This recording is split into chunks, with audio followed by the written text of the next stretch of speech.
A major demonstration by tens of thousands of supporters of Pakistan's former Prime Minister Imran Khan has now been called off. He's due to appear in court on Wednesday on charges of terrorism. On Tuesday, protesters faced off with security forces in Islamabad. Tens of thousands of PTI party members and Khan supporters had marched into the capital, calling for their leader to be released from jail. Police used tear gas and rubber bullets to disperse the crowds and arrested hundreds of people. Kamal Haider joins us live from Islamabad. Kamal, we were speaking yesterday when tensions were very high. What's the scene like now? What's the mood?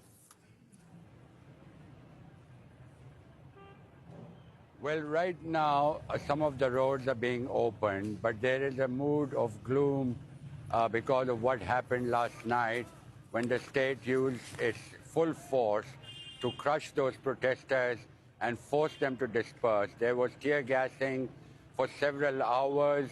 They were using rubber bullets, as you mentioned. And then, of course, those arrests that were made. A number of people have been killed after they received bullet wounds in that particular protest. And, of course, although the authorities must be saying that this was a great operation and success, there are no winners from this because the supporters who came out from across the country still consider Imran Khan as one of their leaders.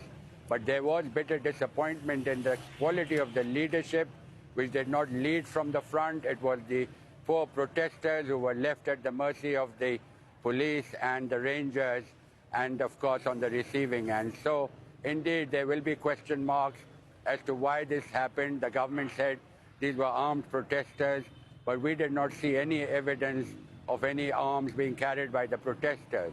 So there will be question marks as to why the government had to resort to brute force to disperse this protest. So, Kamal, what's next then? What happens next? Well, such incidents are likely to create more hatred and, of course, lead to more alienation because most of the people who came out were from the countryside. These were poor folks who, of course, consider their leader to be in jail, and it was his call that they were heeding. But there are other underlying problems. The people are disappointed with the government that they say has failed to deliver on its promises. People have hardships in life. They cannot cope with the prices and escalation in commodities. So there is a lot of resentment, and such action leads to further resentment.